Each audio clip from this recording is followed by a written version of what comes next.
Welcome back. Federal student loan borrowers will be expected to start making payments again on October 1st. The end of this pause will affect some 43 million borrowers who collectively owe over $1 trillion in student loan debt. Joining us to discuss how borrowers can prepare for resuming repayment of loans is local financial professional Sam Lang of Rubino and Lang Wealth Partners. How are you doing today? Doing fantastic. Thank you. Thanks so for having me. what do borrowers need to do to get their house in order? Well, you know, the reality is the first thing I would take an inventory, right? It's the loan crisis and the amount of debt that people owe is a multi-generational problem. You know, we have people that come to us that are clients that say, hey, you know what? We love to help our kids. They're struggling.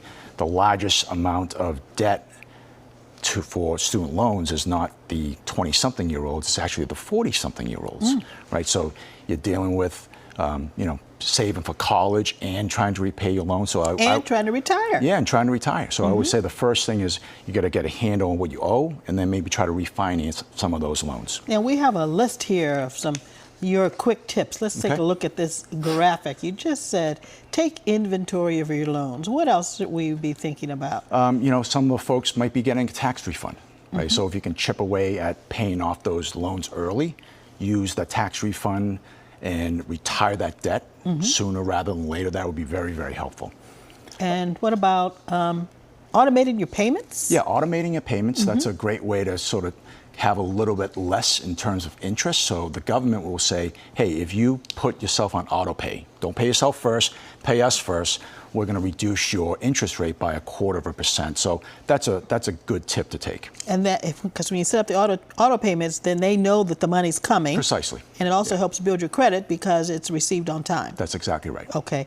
And look into forgiveness programs. Yeah, there are programs out there that with the new SAVE program that are going to be available to certain professions like teachers and military veterans. So look for a way to not only help you save on interest, but maybe have some of those loans forgiven. Okay, now on this last point about forgiveness programs, now President Biden immediately offered relief to some borrowers, and should people continue to keep their hopes up, or is this also latest iteration of this going to also be challenged? There's probably going to be challenged, right? That's my guess. But so payments resume October 1st. Do not miss that payment because that will go on your credit report. It's you know, big strike, and you don't want to have that happen. So you need to plan around that.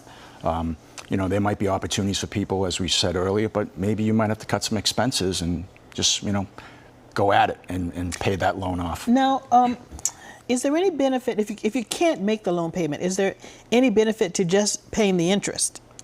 Yeah. It's, you know, it's important to do as best as you can. I mean, there might be opportunities where you can go to a family member or a parent and say, hey, look, help me out and restructure the loan that way. We have some folks that we work with that actually come to us and say, you know, I have some kids, they're struggling, I would love to give them some help today rather than give it to them as an inheritance.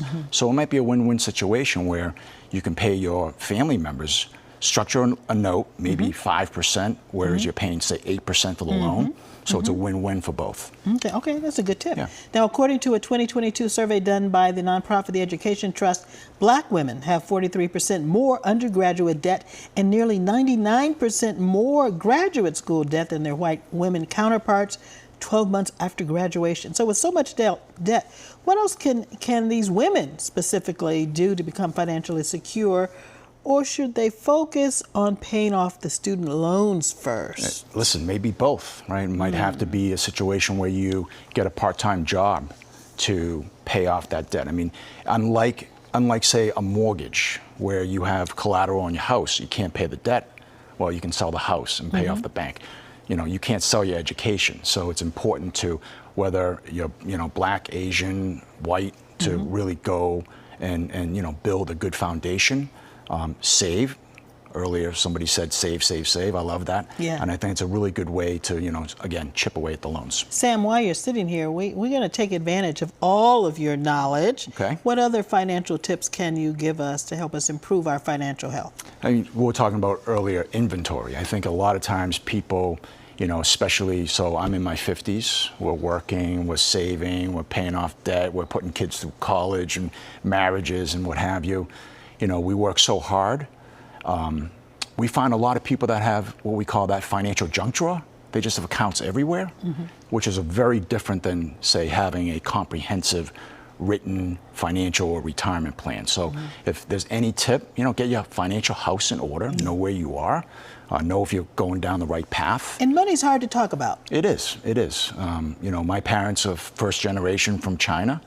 We didn't talk about money. And one of the things that I think was really sort of obvious, because then when you talk about money, was I had no idea how to help them, and they retired. They didn't really do a whole lot, they sort of struggled and limped over the finish line, and that really resonated with me So you have to start the conversation. You got to start the conversation. You got to start it. Yeah. Okay, Sam Lang, thank you for being here. Thanks for having me. Thanks for joining us.